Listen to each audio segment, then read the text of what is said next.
So today's a super special edition of Real with Omar, CrossFit collaboration with the coaching couch, the casting couch. Oh, not the casting couch. Close. Well, we know what you've been watching. No, he mentioned it. I don't know if he wanted to rebrand right now. Just took it with you.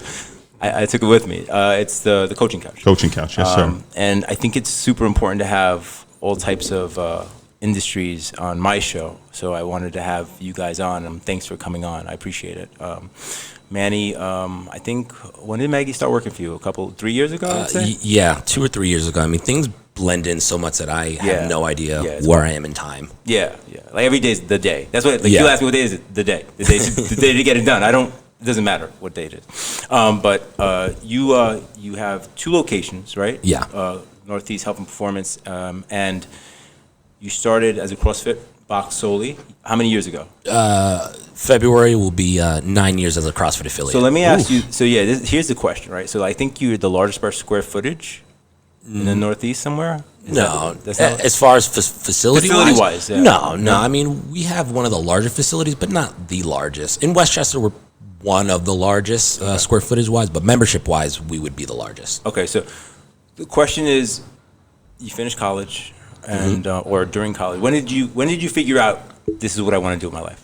So that's interesting. So I started doing CrossFit when I was a sophomore in college. So I think we're going on 13 or 14 years, and I did it with my buddy Caleb, who is also another entrepreneur at a CrossFit affiliate, does fitness for a living still.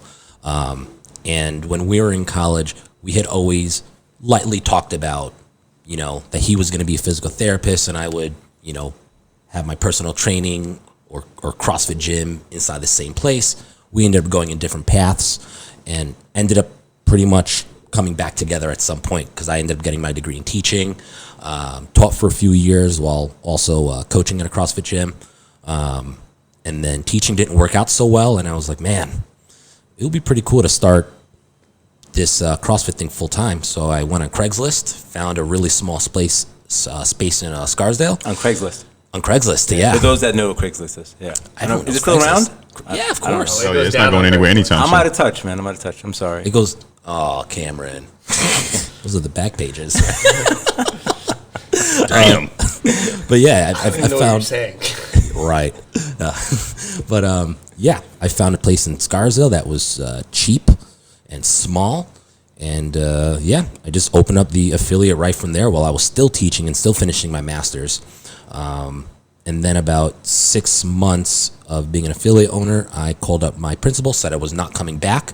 My parents thought I was crazy, and never really used my master's degree because I had just finished it like that semester.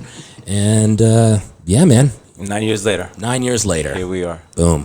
And that segues me into Cameron Hudson, who's originally from Texas. Originally. Came to New York.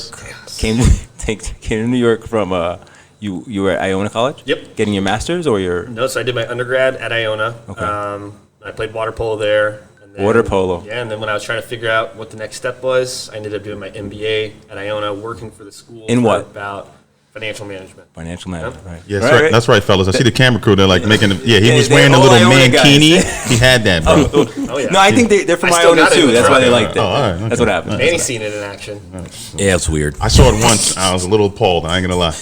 All right. Why is this man wearing a mankini? So you get your MBA, and then you say, I want to be in the gym. So I was actually, I think, finishing my MBA when I started. I had just started my MBA when I met Manny, and I was just working out with him. And just to give context, that was when you had the small spot? Yes. This was my second small spot. So you I almost got evicted from the first one. You almost got evicted? Yeah, I'm not joking.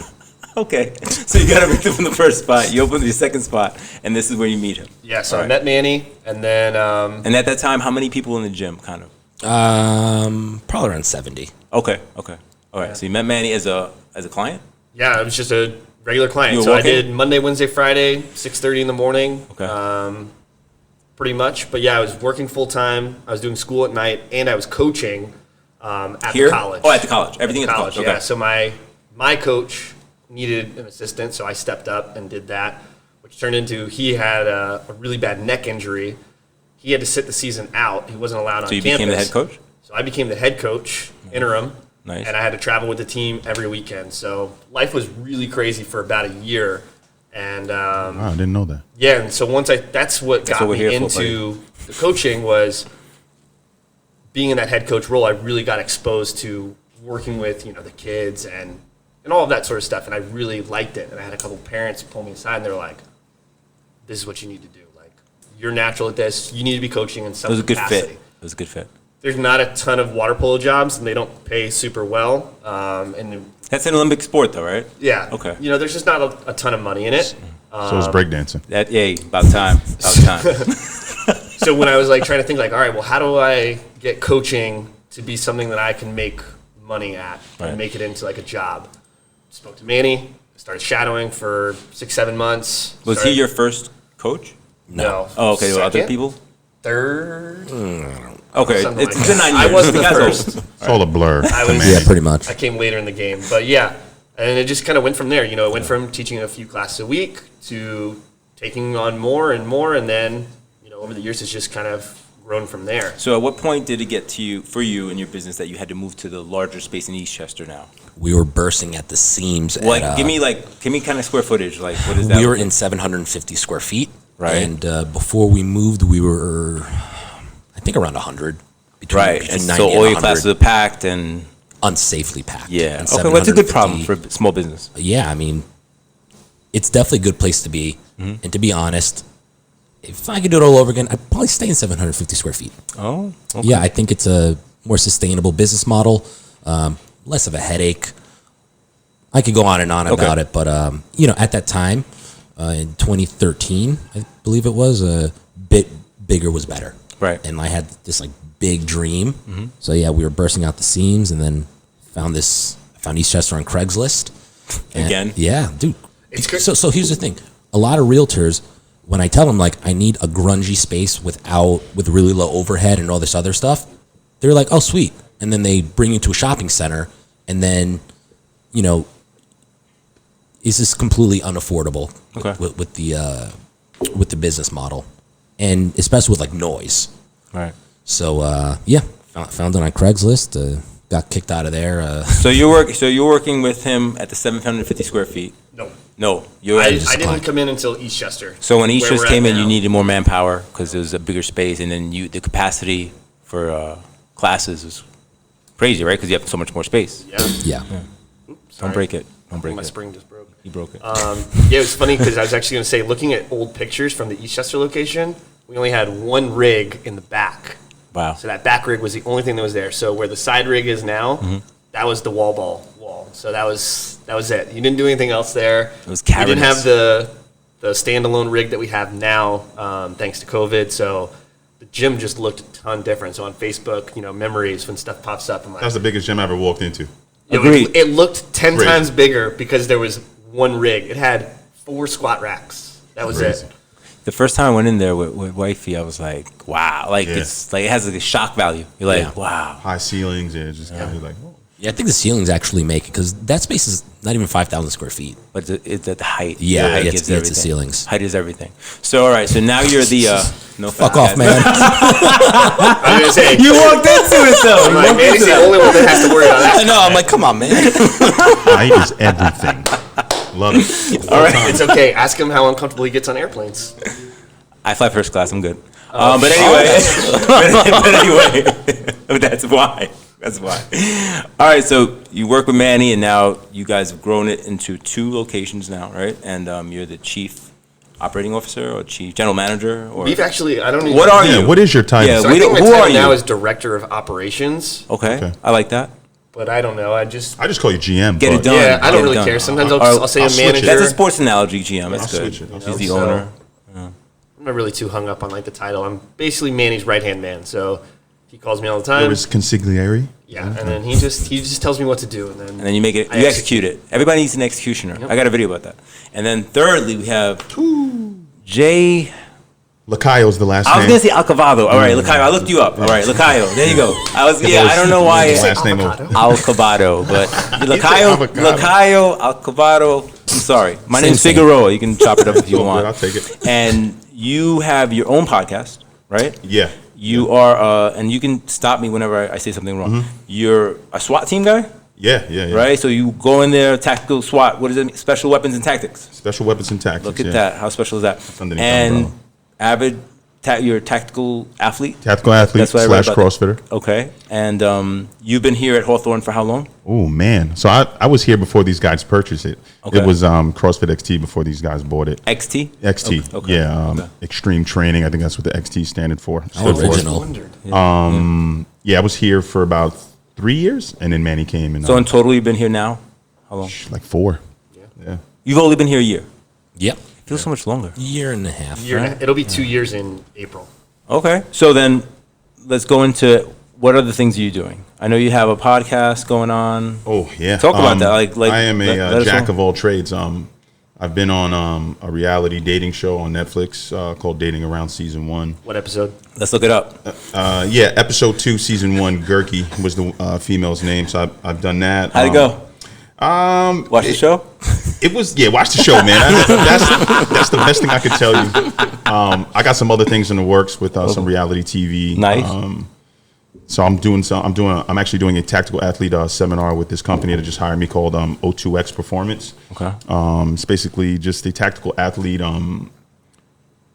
like format. So it's, first responders, EMTs, people like that are open to take these courses. And it's just kind of just like a lifestyle. It's more than just training. I think a lot of people overlook the mindfulness of doing what we do on a daily basis, being a first responder, making sure that we, eat right, sleep, and, we put the right things in our environment to be healthy, but in like an overall wellness capacity. So that's what like O2X is.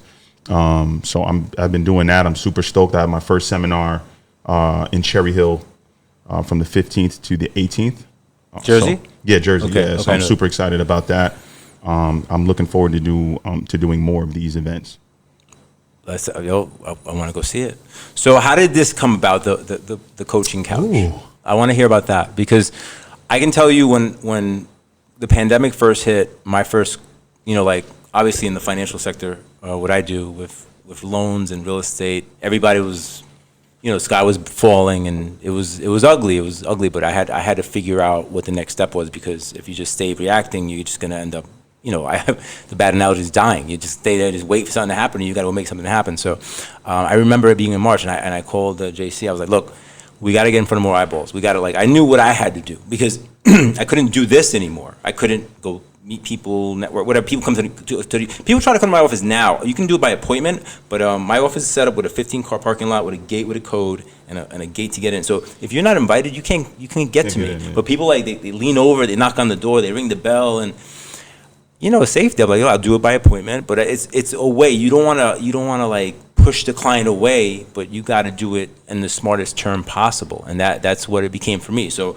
I was like, well, for me, I got myself out there, so that's where I went kind of ham on it. And then this month I just ratcheted at the next level, because I think that the pandemic is here. There's talk of a vaccine got approved and stuff like that. But I figure this new way of living is going to last at least another year. Absolutely. Yes. Yeah.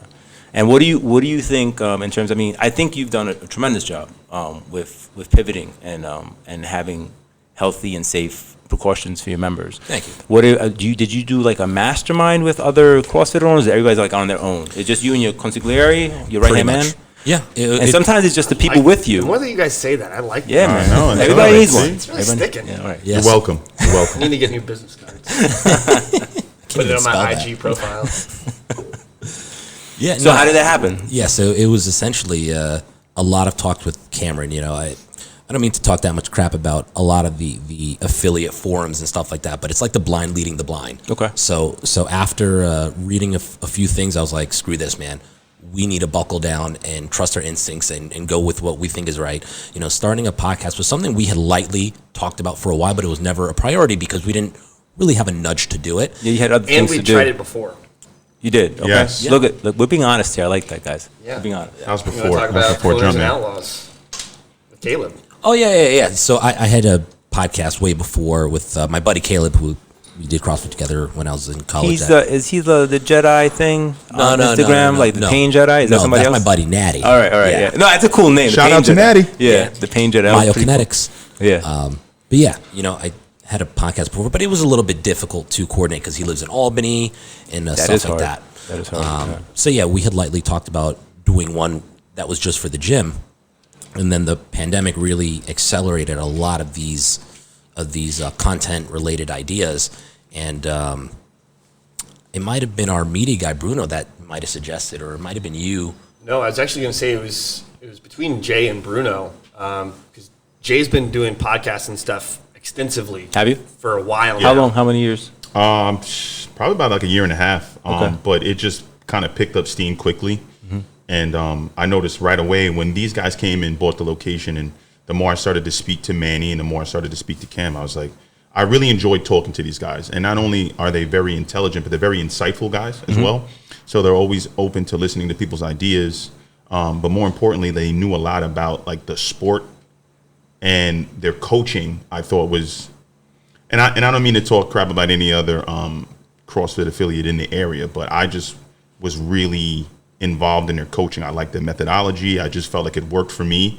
And then when I started to ask them questions, they always had answers. And there was the answers that I was looking for. You know, sometimes you ask somebody a question, they kind of bullshit you a little bit. Yeah, they talk around it. They talk around it, Yeah. and these guys were straight shooters. And then the more I got to converse with these dudes, I was like, these guys are really smart, and I think, you know, they should give this information to the masses. And I think that's kind of how it came about. I kind of put it in Bruno's ear so Bruno could kind of put it in El Jefe's ear so that I can maybe slide in Hey, man. and get it done. So, yeah, you know, Manny decided to pull the trigger. And I mean, I think it's been great. You know? Yeah, I mean, it's been a lot better than I expected. Yeah. You know, because typically what you see from a lot of people is that they start off really strong and they're really stoked about it, and then as time goes on, they just fizzle off. And You talking about the people that are doing it, or the people that might be around you? For clarification.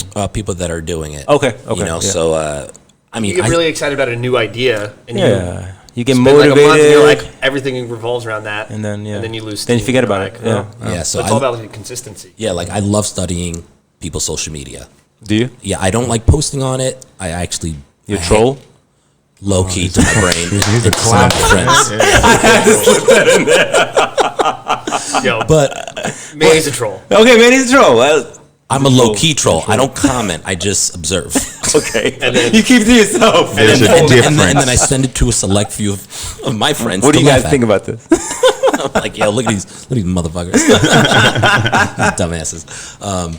But yeah, I like looking at stuff because what I really enjoy watching it is the consistency of someone's brand, Right. and that I'm huge on consistency. Okay. Huge. To me, it's not even about. You mentioned that to me. You said I play the long game, which is everything's a very long good. game, Yeah, man. absolutely. So when I told these guys about the podcast, I was like, I'm only going to do it if we're going to do it. Like, I don't want to do it if it's going to be a one-off or once in a while. It's like, we got to be consistent. And actually, just recently, we finally sat down and mapped out a schedule, which is every other Friday is when we release. Yeah. You know, we were really realistic about it. I was like, dude, I can't commit every week. There's no way. And then Jay has a job too, and he's always busy. So Yeah. so far, this every other week schedule has Working been out for you really, guys. really Yeah. well. And we've been able to get really great topics and not run out of things to talk about. I think no. Yeah. Like, all right. So let's go. Let's talk about this real fast. Jay and Cam can also add in, but this is more directed at you. I was talking to somebody the other day. So all my friends are entrepreneurs. We're all like, we all kind of gravitate. We're all like, you know, self-employed business owners on whatever levels. Like Would you say hustler. That's a mentality. Sure That's a mentality. That's a mentality. And you know, some guys are super more successful than others, or maybe it's not your time yet and stuff like that. But what do you think is the difference in? Is it genetic? Is it maybe somebody who like for me? I can only talk for myself. Like I was given a lot of negative enforcement. I was young. They'll, no, you can't do that. No, you shouldn't think about that. You should know, like know your station. And I kind of rebelled against that to like the super extreme. What was your experience with when you wanted to say, hey, I'm opening my gym? What was the first thing they said? You crazy? Oh yeah, Right, and then because I had a stable job and Right. my following year of teaching was going to be my tenure year. right. So, you know, and most parents, especially if you grew up like I grew up almost poor, not poor, but I would say like lower middle class. So having a consistent paycheck, a safe check. yes, a safe That's check, what I call it. and health benefits. It was like, Manny, like, what are you doing? You hit like, the lotto, Manny. Yeah, it's like you have your master's degree, like you're eventually probably going to get a Westchester job and life is going to be very predictably pretty decent. Right. But I always knew from a young age that I didn't want just average.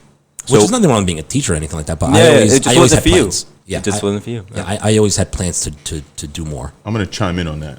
So I met Manny some years ago at CrossFit Westchester, and so I've watched him evolve through the years. And the one thing I can say about him is that he's a very savvy businessman. Because I remember when he first started up, and the next, he had one of the biggest affiliate, no, actually the biggest affiliate in Westchester. And when he says he pays attention to detail, he's the guy that kind of like watches. I kind of do the same thing. And so when he bought this location, I started to like pick his brain. And the one thing that I noticed is that he's a go-getter. And you notice how he said that, he's either all in or nothing. Mm-hmm. I've always been the type of person where I would, I don't want to say be half in and half out, but I would take the safe way out. And he's made me realize that you can actually, if you're all in and you're all about it and you have a plan, there's no reason why you cannot execute that plan. Yeah. And I think that's why you could see it in some of his employees as well. Like you had a guy like Cameron who was in, finance, right? And then, Cameron walks into this gym and realizes that he has a niche for this. And then he gets Cameron to dive all in. So for me, just watching and observing Manny, he's a motivator, you know what I mean? And he gets people to do the things that I think they're apprehensive about. And once he realizes that you have a niche or a knack for this, he's, listen, man, if this is what you want to do, then go ahead and do it. Make sure you have a plan. Don't go jump off the cliff. But if you have a plan, execute. So I had to chime in on that because he's made me realize, like, all right, listen, this is what you want to do. Dude, go and do it. Just make sure you have a plan. So I want to give him kudos for that. When you say plan, you mean like strategy? Strategy, right? yeah. Because I'm the guy who jumps out the plane. I build my parachute on the way down. That's just the way I've. Better than me. But that's the way I've always done it, man. Because everybody from when I grew up, I was like, no, you can't do that. Oh, you want to own that? No, you should work in sanitation. Well, there's some people that work really well under stress. I think I do. Yeah, I think I'm actually pretty similar. Where like I always have a plan, but the height of my creativity is going to be when it's either like do or die. Yeah. That's when you have to focus up. That's when everything has to fall away. It's kill or be killed, and I fucking hate losing, man. Yo, straight up. At anything. How you do anything is how you do everything, right? Katie still whoops you in Connect 4.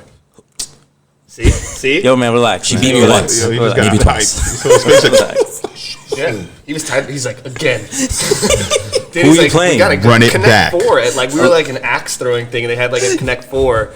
And Danny's also really competitive at like board games and stuff like that. So the two of them. Danny's his girlfriend, just in case you I guys was like, wondering. you guys have fun. That's And then I went on Amazon and bought a giant Connect 4. oh, wow. And the next time we were at your house, you were like, I'm fucking bringing this out. Run it Yo, back. guys, come to the back. Let's do the Connect 4 game Got this right Connect now. 4. All right, so back to my question. I think I relate my own path to what I was told not to do, and you knew you wanted to do what you wanted to do, and you didn't care. And I think you have to have almost like a delusional confidence as an entrepreneur, because you guys know my wife. You don't know her that well, but she, in the beginning, it was a lot of friction, and she'd be like, "Oh, why?" And I'm like, "Because that's the way I want to live, and that's it." And I don't need to justify to anybody else, and that's a tough path to follow sometimes when you're around the wrong energy. And going back, and I'm saying this because of what Jay just said, and you met them, and their energy was very similar, and then that allows like a mastermind to happen to create bigger things, because it's not just you by yourself. And the fact that he threw down the gauntlet, was like, "Yo, we're gonna do it." Everybody steps up, right? We set the tone. Yeah. And that's the culture. That Yeah. becomes the culture. Yeah. No, we're huge on surrounding ourselves with the right people and giving the right people the right responsibility. I couldn't think of anyone else better than Cameron to be the person that I bounce literally every idea that has happened, especially over the past year. It always filters through Cameron, Right. and he's a huge help, because sometimes under stress you don't think straight. And then, Absolutely. he's Under always under a high heart rate, you don't think straight, right? Yeah. You're counting your reps, and you're like, "Yo, no rep." You're like, "No, you're fucking crazy." Like, yeah, I think the guy who's counting, I think he knows. Yeah. So you're like the point man on the stack, Cam. Yeah. Yeah, I like that, man. I like that a lot. Operate in silence. That's these it, kid. days. Because I'm just going to use this in a tactical mindset, right? Whenever we do an operation, right, the point guy is the sharp guy, right? But the two is usually like I don't want to say he's the team leader, but he's the one that has the plan of action. So that point man is the guy that, all right, listen, once that door is breached, once we get through that door, that point man is the guy who's like, all right, either we're going in or we're not. And I think that's where I kind of like, when I heard Manny say that he bounces every idea off you, it's like he has to have that much confidence in you to do that. Yeah. And that's like that's huge, because when I'm going through a door, that point man, his life, my life is in his hands. So that's how I just took that whole statement. Yeah, it's And how does the feedback? Is it like?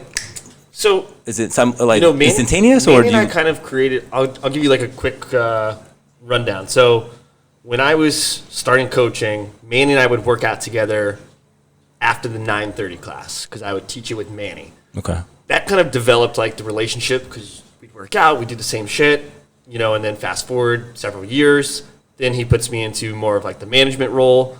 But even that first year, he's bouncing some ideas off, but you could tell like he needed time to make sure that it was okay to bounce those ideas, right? Like he had to learn how to trust me. He had to feel you out. Yeah. Now, anything, it's hey, can I call you real quick? And it could be something simple. And a lot of the times we agree on stuff, but a lot of times I disagree with stuff. And then he'll be like, how does that go? Yeah.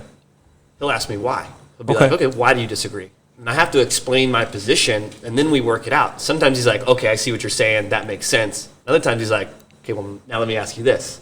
And he keeps peeling back the layers until we get to like the root of it. He's like, do you see why that's like an issue? And I'm like, I see it now. So we work through it, together. And it's been really cool.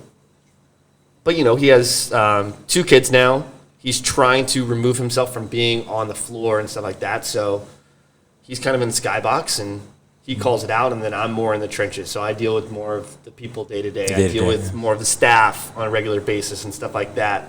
So it's a pretty big honor to know that he trusts me enough to like cut me loose. Well, you did the time with him, right? You guys really. I think I started coaching with got you to know in each other. 2014. I started like shadowing and stuff. So yeah, we're going on 7 years. Yeah, parents thought he was crazy too, right? How'd that go when you said, I got my NBA dad, but Bro, you know we what? still talk about it. They're not over it. How does it go? Like they're like, So no, tell me, look, I got my NBA dad. I'm gonna go coach at the gym now. That different of upbringing from Manny. We weren't well off. Mm-hmm. We never went without. Mm-hmm. But we didn't have extra. We didn't do family vacations and stuff like that. Like it was always like, we have enough money for you to do this, and that's about it. You played one sport.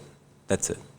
Like it didn't go like that. We can afford this or that. That's pretty much. And like they kind of like, once I found that I had like I was really good at swimming, they were like all in, because this is going to be your ticket to get a scholarship and stuff like that. They were a big push in that, because I fucking hated swimming. Wow. It was such a grind. If it wasn't for water polo, I wouldn't have swam, but that helped pay for school. Right. So when I get my MBA and there's prospect of, having a 6-figure job, like pretty quickly and all this stuff, my dad was like, bro, that's security. That's a safe check. You made it. The conformist route, man. And he's like, I don't want you to make the same mistakes that we made. Well, I'm not trying to get too personal, but your father was, he used to work. So my dad worked in commercial printing. Okay. So he actually owned his own commercial print shop early on when I was real young. Mm-hmm. That didn't go so well. Okay. So no, listen. He shuts that down. He ends up working for this company called Bound. And they just recently closed, but they were like the oldest company in America for a long time. You can actually go into their headquarters is on over by South Street Seaport in the city. Okay. It's actually a print museum. So it's pretty cool. So going to the office, like there's a lot of like history and stuff there. Then he transitioned into supply chain management, which is what he does now. Still kind of in that like print sector, which is obviously kind of like a dying thing. That's his thing, yeah. But so with all that stuff going on, he wanted something that he was like, I want you to be in a good financial position, so you don't have to worry about anything. You're not worrying about paycheck to paycheck. You can buy a house. You can do whatever you want to do. Having an MBA and working in finance, I mean, that checked off all the boxes that he wanted. So then when I flipped around and was like, now I'm going to go work at this grungy CrossFit gym. With a Spanish kid. Work it, and when I first started. Chicano. Yeah. I gotta chime in here real quick. So I don't know your backdrop, Omar. So Okay. I'm gonna take this opportunity now to ask you Want to ask me something? yeah, dude, so where'd you grow up? 196 in Jerome, South Bronx. 196. So you I'm Bronx real. kid. I'm real, guys. I was born in Puerto Rico. I got shipped over here. I was 6 months old. Nice. Didn't work out with my parents, but that's the story of most of us. And So you went to high school in the Bronx? Lehman High School. You went to Lehman High School? Okay, cool. My brother went to Kennedy. Yeah, I was supposed to go to Kennedy, but then my mom and my stepfather were divorced now. He was like trying to get with her, and she was like, "Yo, get me out the hood," and she moved us over to the other side of the Bronx, which is considered the better side, and that's how I ended up at Lehman Okay, cool. because I was on the other side. Yeah. And then college? What college you go to? NYU. NYU, see? NYU. I didn't know this. Yeah. I didn't know this. And then, so what was your major at NYU? Ended up being metropolitan studies with a minor in nutrition. Metropolitan studies is basically a hybrid of psychology and sociology. I was always, and I still am, which is, we talk about it now, it's just kind of self-revealing. I was always like fascinated with the way cities and people, what made people, like in the beginning, industrial area, everybody moved to a city because they had to be in their job. Like I wanted to know, like, how do these things happen? Like, how did everybody get together? And luckily NYU had a whole thing on that. And I don't know how I was supposed to be an FBI agent. Oh, okay. That was my original plan because all the movies, the cool guy had the gun and he was chasing people. And then I found out how much they made. No shot. Ain't no shot, ain't no But stats here, man. NYU, was big money. And I was like, starting 55, I was like, no, I'll never pay it off. That was my thinking. So was that the point where you were like, I'm going to get into, real estate and be an entrepreneur? I was always an entrepreneur. The first things I did, I can't really talk about in the video, but that's what I'm talking but about, you know man. where I'm at. You know where Statute of limitations, people. 196 Jerome. Come on, let's be honest here. So then, what happened? I went down to Wall Street. I made a few dollars, and then one of my boys was like, "Yo, you should open a liquor store. I'll help you with it." I never did a retail shop in my life besides whatever we did, and so I was like, "Yeah, fuck it." So, like I said, I built a parachute on the way down. I was like, I got 50. Let's find a spot. We found a spot. We built it out, and I opened the store. And the deal was, and I just had this conversation with somebody else outside, so I'll bring it back up. The deal was, look, I put up the 50. We got it going. Let me get my 50 out, and then we're all partners, 33%. Yeah. And they were like, yeah. And then 2 months later, they're like, yo, can you sign this for 33%? And I was like, yo, I said, let me get the 50 out, and then we're good. And they didn't like it, and so I bought them out. Their sweat equity, I paid them out in cash, and then I'm hanging out there. I'm living the life, right? I had a liquor store, 159 and 3rd, if you know where that is. Yeah, that's I'm Fort a Bronx Apache, boy, so that's yeah. Fort Apache. That's like really the hood, and I was across the street from the police department. And statute of limitations passed for this, so I could talk about it. So I had a store looking at a precinct, and these guys are all young, coming out the academy. So they would come, yo, in their blues with their guns. Yo, let me get this Hennessy. Let me get this, like, to go on patrol.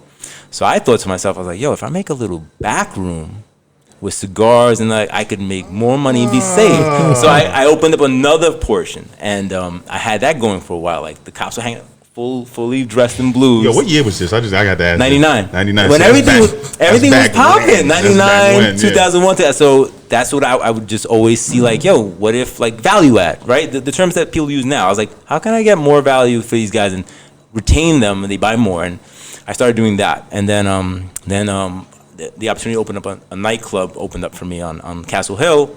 It was a bad falling out partners. And I was like, well, I have a liquor store, so that could be my best client besides me, being involved with it. So I jumped into that too. But at that point, I was working like 23 hours a day because the liquor store runs from 9 in the morning to midnight, and the club, the real money is made from 4 to 6 after hours. Yeah. You make decent money to 4, but 4 to 6, you make as much money the whole day in 2 hours. What was the spot on Castle Hill? Candela Lounge. I've been there Phone Master before. Flash. So I've been there before. So I'm doing that, and then my boy who's in the banking industry, working at a bank in Long Island, he calls me out of the blue. Well, then my other story is that I meet my wife, my to-be wife, and we're together, and she's pregnant, and I'm like, yo, I got a house. So I was like, all right, we got like 30.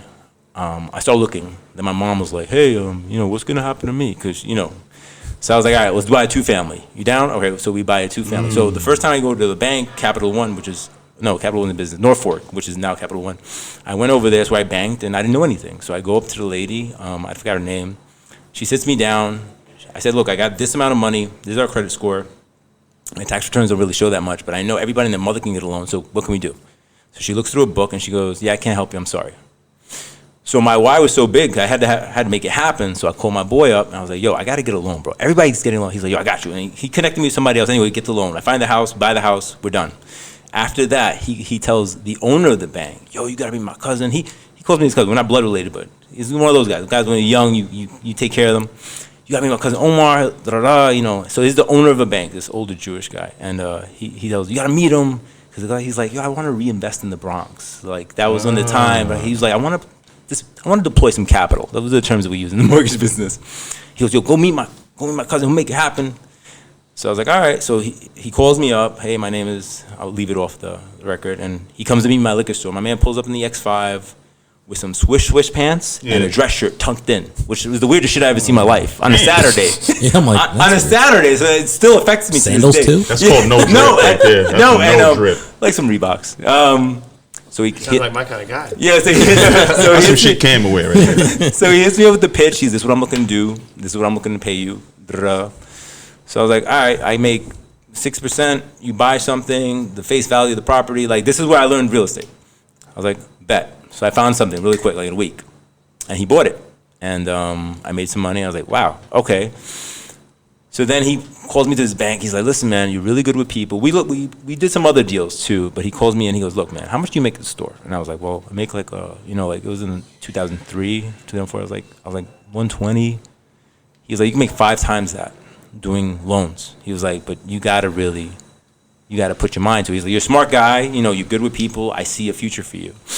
And I was like, all right. So I did it from like September, October, November, like 4 months. And then at the end, I did the math. I was like, all right, so I worked 4 months here, I made $70,000. I worked a year there, I made $120,000. I was like, so if I work 4 quarters over there, I'm making double I'm making over there. I was like, I'm out. So I just liquidated everything. I went all in, and again, not knowing anything, and learned as I went. I've always been good with people. I'm always good. I think I'm a good communicator, and I like to be clear with everybody. Where did you learn your people skills? Were you always like a social kid, or was that from being, on the block, quote unquote? I think a little bit has to come with being on the block, and also when I got immersed into NYU, it was such a culture shock for me. Like, I learned what the other part of society lives like. Like, when I was online for tuition with like all types of different monies, and guys were just swiping their card for 20 G's. That's and great. I was like, you can do that? Like, I was like, yo, how do I do that, right? So that it was never anger, because some people get turned off by that. I get inspired. I'm like, you know what? I'm going to do that. So I start putting things in motion of how to do that. And what's funny about that is that a lot of society nowadays gets mad over it. Right. When the anger is just completely displaced, in my opinion. It's like, why are you mad that? Before you go there, it's supposed to be, your accountability is supposed to kick into gear and be like, yo, why am I not? Yeah. And then you figure it out that way, where everybody else is just mad because, yo, Jay got nice sneakers on. Yo, fuck Jay. Yeah. Really?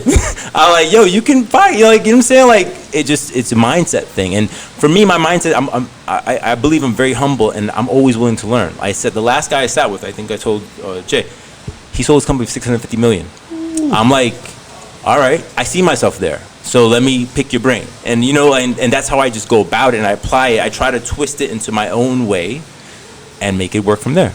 If more people did that, it'd be all right. Yeah.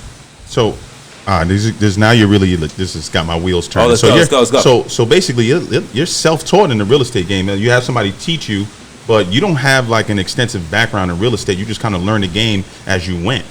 Correct? You saw the movie Will Smith, right? Good with numbers, good with people? Yeah. That's it. I mean, you just got to be clever. I don't think I'm the smartest guy. But if you say, yo, if you can get there, and I'm properly motivated, which I am because I want to be like the paragon of anything, I'm like, all right. So I figure it out and I try to get there, And I think that's why working out at these gyms works for me, because I never get self-defeated. I might get temporarily like destroyed, but I get up. I'm like, all right, how do I figure that out? How do I fix that? And that becomes the mindset to life. Right? We talked about that the other day. Yeah. So what's a fascinating thing is that how you work out a lot of times is exactly the person you are. You see a lot about the type of person by how they work out. I say that all the time. Yeah. Yeah. I mean, I talk about it with my wife all the time. all the time. So when I see people who purposefully shave reps, they're usually the same people who cheat in other areas of their life. Yep. And as time goes on, you really get to see this prophecy really fulfill. And then you can see the people who just get their butts kicked and they're positive and they keep going, and then you see how they are in their work life and in other aspects of their life, and it's very consistent. So that's why even when I work out, if I'm starting to feel down on myself, I always tell myself, like, if you start to slack here, you're gonna slack there. And I've actually noticed that myself. So even now with life being as busy as it is, I always tell myself, like, dude, you just can't sit there and make excuses. Get that kettlebell out. Hold yourself accountable. Just finish. I mean, look, it doesn't matter when you finish. Look, I did the competition 2 years ago. I don't do competitions. Ralph wanted to do it. I was like, yeah, I don't know. He said, I paid for it. Like, I gotta do it. I didn't train for that shit. I don't know where we placed somewhere in the middle, which the goal was not to be last, right? But if you see me in there, I'm going. Like, I'm going until something breaks or they gotta pull me out on the stretcher. And it was tough, bro. Getting like competitions are tough, man. Yeah. They beat the shit out of you because you go all out one time, then you get a 10-minute break, and then you got to go all out again. Like that shit is no joke. And I think it takes a certain type of mentality to be able, even if you know you're not quote unquote ready, right? Like I don't have the athletic background. I didn't do water. I'm not using you as I didn't do. I don't have. Okay, you can use me. I didn't do water polo, but it doesn't matter, right? Like, yo, they threw the gauntlet down. What you gonna do? And that becomes like the homage to your life. Like that's what people can remember you for. Yeah. You know. So, like you said, there's those guys. Like to me, I don't get it when people start throwing shit around in the gym. I'm like, yo, you look crazy. It's weird. You look crazy. Weird, yeah. I'm like, you look fucking crazy. Now, I mean, just chime in on what Manny was saying. I tell people that all the time. If I want to find out, so I'm the guy that runs the PT test for the guys that get on my team. I try to put them through something that will test their like mental fortitude. You can tell a lot about a person in the middle of a workout, because when shit gets hard and this person wants to throw his hands up and walk away, that's not the guy I want on my team. That's not the guy I want to the right or the left of me, because he'll leave you. Yeah, when shit hits the fan and I need to get home, my man's gonna be ducked down somewhere, and then all hell's gonna break loose, and I'm gonna end up not coming home. So, I'm by myself. Yeah. So like I really pay attention to people when they're in different aspects of life. You know what I mean? It's funny when, like, I'm a huge listener, so like I always come across your videos on Instagram, and like I could tell by the way you carry yourself, by the way you speak. The one thing I can respect about people is that, or certain people, is that you can be in a room and never feel out of place. Mm-hmm. Like I could tell, I could put you somewhere on we can be in the Bronx somewhere on the Grand Concourse, you can fit in. I'm home. You put somebody in the conference room, you can fit in. I'm home. A lot of people don't have that ability to do that. So me and Manny were talking. Well, actually, it was on one of the shows. We were talking about, or we were having a conversation. Social intelligence. Being able to morph like a chameleon. Into whatever situation you were thrown into, to be able to kind of like stand your ground and say, hey, listen, it may not be familiar to these people in here, but I'm home no matter where you put me. Mm-hmm. Be yourself. Yeah. Jay-Z has a line: you can put me anywhere on God's green earth, I'll triple my worth. And I always, and that's how you and I connected. We were talking about Jay-Z, and that dude went from being a corner boy, let's call it what it is, right, into a mogul. And it was all because of, I think that hustler mentality has a lot to do with what's really inside of you. Like a lot of people, like Manny says, is either kill or be killed, right? And that's how I grew up. It's either you're going to eat or you're not. What are you going to do to eat?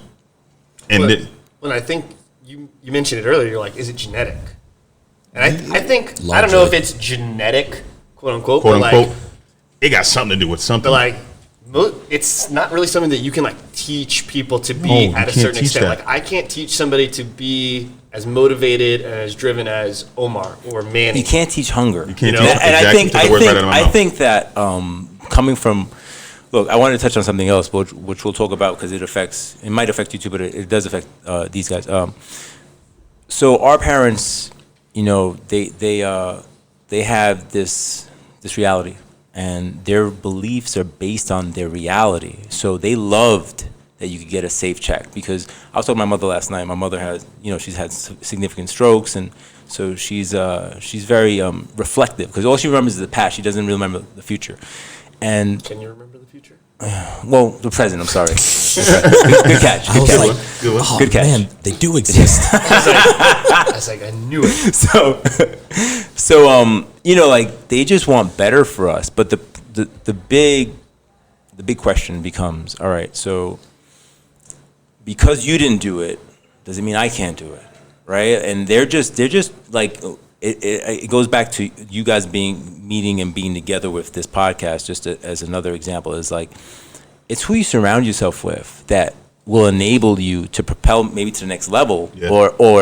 or make, like, for a certain time in my life, I was working with different people, but I would be isolated because, meaning like there'd be a boardroom and I'd be in my own room closed and no windows, but I would be killing it because I know who I want to be. I have a really clear vision of where I want to be, and I just construct the plane or whatever the vehicle is to get there. So if you really know where you want to go, then, you know, whatever, it doesn't matter. They can hit you with a brick, or things can happen, because things happen in life, and they might be temporary slowdowns, but they don't have to be stops. You know, you just slow down, reconfigure, and go back to 100 Call miles. them speed bumps. Absolutely, yeah, it's a great analogy. Yeah, roadblocks. life wouldn't be life without it. You know what I Yeah. mean? I always tell people, like, life wasn't made to be easy. But that's the separator. It's how you react to these things, Yeah. man. Just going back to somebody, you know, I mean, shaving reps, whatever, but just somebody like crying in the middle of a workout.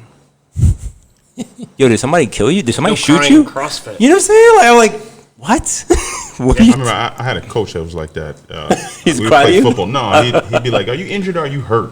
I'd be like, "What the hell's the difference?" I didn't know. He's like, "Well, if you're injured, that means you could play. If you're hurt, that means you can't. Can you be tough for a quarter, kid?"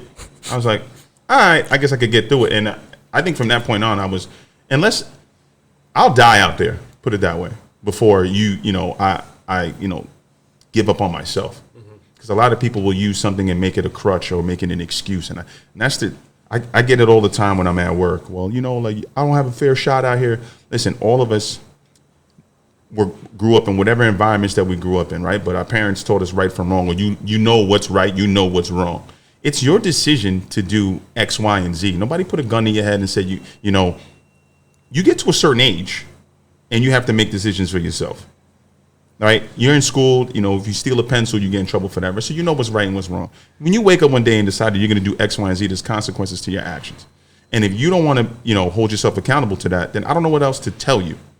No one's going to put food on the table and say, all right, well, here, eat. And you didn't do anything to earn that food. So at the end of the day, it's up to you to ultimately figure out where you're going to go in life. Stop blaming other people for your shortcomings.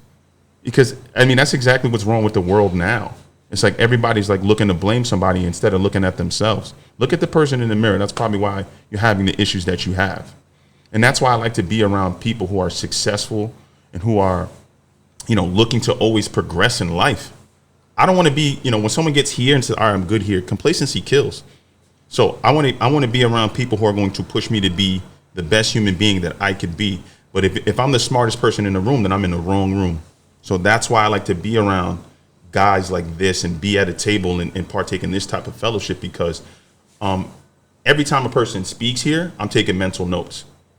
It's the only way I can, elevate myself as a human being is I got to be around other people that are looking to elevate themselves as well. And just from being in, having this conversation and being in this room right now, I've picked up so many gems. Like, I'm going to be super motivated for the rest of the day. I got to work at 6. I don't even start thinking about ways how to get into some real estate and, try to hit the ground running, because, he just gave me some inspiration to be like, hey, man, like, the ceiling doesn't end here. You can always up it. You know what I mean? You can always improve and always be better. Like he just said, pretty much he's self-taught, and, someone showed him the game, but he took it upon himself. I immersed myself in it. Exactly. I saw it. I was like, word? Hold on. Exactly. Once Yeah. you realize, hey, I can make a living, and then shit, I make this in a year, I make this in 6. Listen, There's I'm no gonna go right cap. here. That was the thing to me. Like, how much you make? Like, whatever you want. I was like, word. I was like, word. And they were like, well, there's nothing guaranteed. I was like, stop now. You already said what I wanted to hear. That's it. What days do we get paid? That's it. Because I'm out of here. And so talk about your favorite rapper, Jay-Z. I've done loans for like Ty, Jay Brown. I've worked with. The one story that they told me, I've never done anything for him. I think he has enough money. He just doesn't need my services. And he you know, like we were looking, one guy was looking in Cali, and he was like, I was like, look, man, to qualify for this, because, you know, I had all the financials. I was like, look, you probably gonna have to put, like, it was like, I'm just gonna use numbers. It's probably $5 million. I was like, you have 6 other property, doing the math. I was like, so you need to have another mill in the bank just to show, to look good. He was like, I'll just ask Big Homie for it. He'll lend it to me. Ooh. And that to me was like, word, I want to be that. Like, I want to, like, if my friends want to do something, I want to have access to be like, yo, that's a really good idea. Let's do it. Like, you know, but the other people might be like, oh, you know, fuck that. I'm like, nah, man, like, get that. Yo, be that guy. Like, you know, whatever it is you want to be, you know, find your path, like, get your strategy and execute. But you got to move forward. And even if you fall on your face, at least you fell forward. You're still ahead of where you started. And I think that's where most people, especially the younger generation, are getting stuck right now. Fear of failure. They're just like, yo, I'm like, who the fuck knows? Just try. You know, like, try. You know, so I think they haven't really experienced it. That's the way all these like participation trophies and stuff come. Ugh. At the end of the day, right? But for me, one of the greatest experiences in my life, I was in the 6th grade. We were playing basketball. We had a little basketball team from my Catholic school, and we got to the championship, and we lost. To me, that was the best day ever, because I experienced what it was to have an all-time high and have that shit taken from me. I never wanted to experience that again. And I used that as like the motivating factor for me to get back on the court and like work on a specific skill set. Because maybe, like, you know, I had problems dribbling my left hand, so I was working on my left-hand dribble. And then I started working on, like, you know, left-hand layups. I just started working on my deficiencies and my weakness. That following season, we won the chip. And if you tell everybody, hey, you just show up, we're going to give you a trophy, you'll never know what it is to feel that pain of losing and to be like, all right, well, I lost because maybe I could have played a little better, or maybe I didn't do something that, you know, my opponent did, whatever the case. Or just say, how do I win? How do I win? Right? It becomes a whole thing. Like, yo, how do I win? It doesn't have to be a detraction from anybody else. Yo, yes. What can I do? What can I do to be better? I worked my ass off, but I needed to experience that L. I needed that. And I think a lot of these kids, it's like, well, hey, you just showed up here. Here's something. So you're gonna show up and just give somebody something? It sounds like a recipe for disaster. It becomes that instant gratification thing. It just, you know, now you're delving into the whole Amazon Prime and you know, the phones. Like, everybody gets everything quick now. Before, we have to wait. There's a process to it. Yeah, and even a lot of entrepreneurs now are a lot of the same. You know, they never could look at themselves as a source of the problem. Like, I always look at the pandemic and the way that I see a lot of businesses failing. It's like, dude, a lot of the businesses that failed, we're going to fail anyway. They were going to fail anyway. This was accelerated, yeah. And then they blame it on the pandemic. And to add to that, before the pandemic, we were on like a 10-year fucking robust economy. If you weren't killing it, boys, you suck. Sorry. Yep. My bad, but it's the truth. Economy was damn good. Right. So everything was good. I mean, before the 08 meltdown, it was crazy. People were refinancing their house all the time just to pull more money out to buy more shit. Like, you know what I'm saying? That's what the money was like, unlimited. And so be resourceful, right? Like, the pandemic taught everybody, yo, all right, this is what I got. What do I do with it? How do I make it work? Yeah. And I think the guys that are surviving and thriving, you know, just pivoted. Yeah. You gotta be able to pivot. Right now, you see who your real entrepreneurs were and who are your people who were just business owners.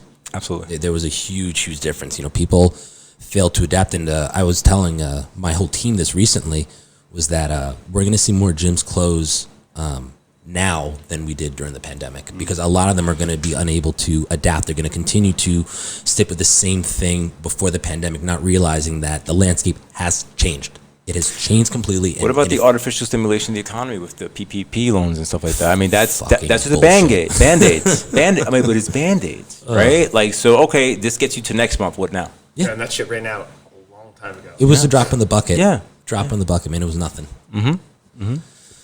But hey, you know, that's the way the cookie crumbles. And at the end of the day, like, it's whatever, man. Like, I always tell my crew, especially a lot now, is that there's going to be so much resistance because of all the changes that, you know, we're doing, but we're going to be the people that are around in 5, 10, 20 years from now while everyone else crumbles because they're just afraid to adapt. And but the one thing I see with your gym, and I've been to LA Fitness, I've been to, you know, like Fitness, the regular gyms, and then I was at one other gym before, like one other CrossFit gym. what I see as a real recipe for progress for you is that you're always looking for the value add, and I see a lot of similarity between you and I with that. Like in my company, my culture, I'm always trying to figure out, how to make the experience better. Like that's always for me. Like people remember shit. It's not even the dollars and cents. It becomes, I want to be associated with that. I want to be there. I want to be around people. People when they see value to me, like for me, like I have sit downs. I'm like, this is what I charge. Can you charge less?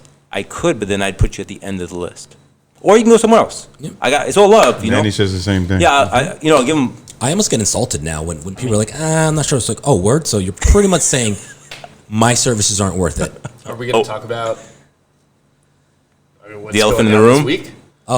With the price increase? Yeah. Oh, it's funny. I actually wanted to do a completely separate podcast on it, but Okay, don't dive into it entirely. touch but it. Talk about it a little bit. Touch it. Just Yeah, poke it a little bit. We literally just Don't stick it all the way in. Just the Just tip. for a second, just to see how it feels. It doesn't count. Yeah, and It you know, counts. I was in there. we It's a recently. great segue into price increase. And on that note, No, we recently just sent a letter out to our gym community that we're raising our prices a pretty significant amount. I saw it. You know, and because you're part of the gym part of and the you're community, a paying member. Yeah. Yeah, I'm usually the first guy to email you back. What the fuck? You are actually. Yeah, it's funny. You actually are. Then I'm like, you didn't read this fucking email, Omar. I said this shit up 1 minute ago. And I swear that he puts shit just for me. Like, read carefully. Please read in its entirety before you emotionally react to my shit. Yeah, but So, how was the feedback on it? actually, so far, I mean, it's been a couple of days. So far, overwhelmingly positive. Of course, there's the things you hear through the grapevine here and there. But honestly, a lot of those things are just emotional responses that you can't really let get in the way. And at the end of the day, the way I feel about it is if you are remotely upset about it, then point to a part in the letter that you disagree with, and then we can talk about it. But if you can't, and you're just going to be upset about it, honestly, I'd rather just not be a part of the gym because we are moving forward. We always add value. We are adapting. We are not reacting. We are adapting, and we changed the price not because of, I mean, there were a lot of reasons, but it's largely reflective of the value that we put forth. And if you don't see it because our neighbors charge $50 less, then go to our neighbors. I mean, I've had that happen before, and Not I've had people everybody come has right to drive back. a BMW, Manny. You could drive a Honda. Yeah. If that's what you don't want to pay, you could. I like that comparison. Yeah, you don't have to. Nobody has to drive. Like I tell my kids this all the time. You have to have that. Yeah, you don't have to have a nice car. You don't have to have a nice house. You could live the way you want to live, and that's the way I would. You don't have to be with HGRN. You could be with anybody else. Good luck. You know, and it's a little frustrating at times because I think the letter was actually probably one of the best things. Best written letters Yeah. ever. Pretty much. How many times did Cam hear about it? You guys went back the and letter forth? itself, I didn't actually. I think I only read it like once. You read it to me like once or twice. Yeah. You and Daphne worked on that. Yeah. Yeah. My wife was a huge help in it. Okay. She's a psychologist, so she does communication for a living. But I think the big thing with the feedback on like the price change and stuff like that Manny and I have been articulating to the staff is like, Manny and I aren't running these group sessions. Right. We're not coaching. I'm in an office. Manny's at home. We're very behind the scenes. If people have a problem, that's a reflection of how they feel about your coaching, right? So you either need to step your game up if there's a lot of like pushback, or it's a solidification that you're doing a good job, right? Mm-hmm. So I think the staff has some of the messages that we had going on today. They were like, people are asking me about custom coaching. Now they're starting to see this value that you're talking about. They're like, oh no, you guys are worth it. And that's been, the majority of the responses that we've gotten thus far. Obviously, there's still time, there's really going to be people that complain, but honestly, I haven't heard a complaint that was a legitimate complaint. It's like, it's like the usual, like, why is he raising prices on me? I've been a loyal member. It's like, well, we will have 0 loyal members if there's no gym. Yeah. And that's the reality. Like, this isn't going one last thing. We're going to add a lot of B-roll of the gym after. Just people understand. Just so it's not like your regular gym. You have a lot of shit. Just to put that in context. A rower costs a G. I have a rower. Like, think about these numbers. Even more important. Sorry. I'm sorry. Cam's trying to talk, man. Shut up. But one thing that I find funny, and you kind of said it earlier, right? Like, I say a lot of things. why do we have to make somebody a villain for wanting to make more money? If, hypothetically, if I want to fucking drive a Range Rover and I want $1 million house, so I decide that, hey, my business is going to charge $500 a month for whatever my services are. That's my prerogative. Why are you mad that that's what I want? So, not that this was our reason for like increasing prices, but if I want a fucking Range Rover and we want to raise prices, why are you mad? I can do that. Yeah, absolutely. Right? Why is it my fault? And why do I have to pretend like I'm a monk and live on like this like zero income and like poverty? And that's it's like, whack. That's why it's crazy because that was something was posted. Oh, there's something there. And there what was there were posted? some comments about Range Rovers ain't cheap, you know, and like that we're just greedy. And it's like, even if we were, so what? Yeah.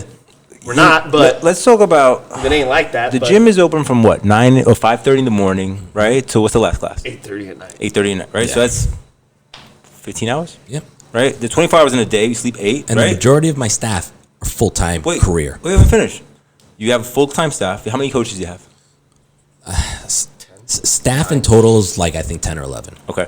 And how much time do you guys think you talk about the innovations for the gym on top of that? Well, we had 2 hours worth of with phone calls just with Manny and I yesterday. Yeah. That's one In day. addition to like everything else. That's that we one were day. doing. That's one That day. was one day. So, I mean, Which is like, not an atypical day that we talked that much. but you have to kind of metric that. But like, yo, dude, there's, you know, like I have a number. Like if a guy says I want to consult with you, I'm like, yeah, it's $5.50 an hour. I did my best year. I divided it. I said that's what I'm worth. Yeah.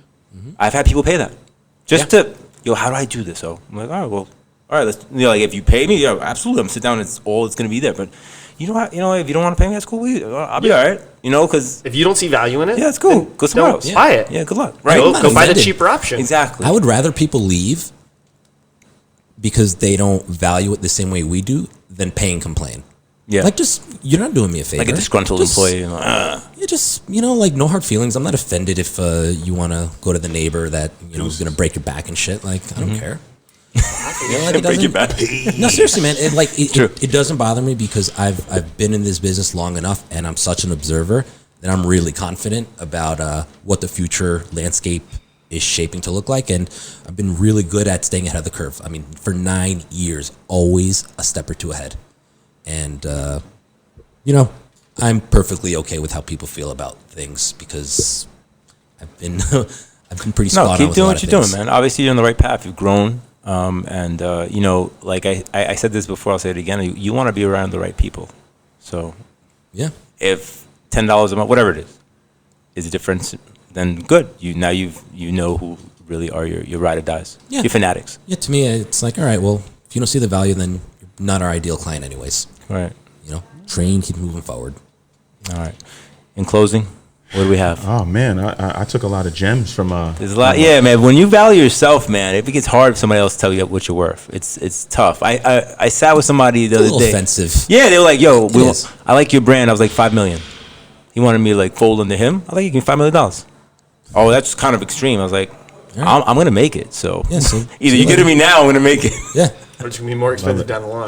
Yeah, exactly. And I'm getting approached all the time. I was talking to him the other day. People keep asking me for meetings. Yo, can we do? How can I'm like, oh, all right. Well, I'll give you my time. Then they start talking that. I'm like, oh, you want that? I was like, oh, that costs $5 million. Do you value yourself? That might be the name of the next episode. Ooh. I like that. Like it. All right. Well, thank you guys for tuning in to today's special episode. If you haven't subscribed, what's the name of you have a podcast as well, correct? Real with Omar. Yeah. All right. So let's just where can that be found? On all streaming platforms? Is it on all streaming platforms? Talking to my marketing guy. Yeah, it's all on streaming platforms. So there, it's all there. All right, so just make sure you guys are on the lookout for that. If you haven't subscribed to the Coaching Couch, please do so. We appreciate you guys for tuning in weekly. Catch you on the next episode.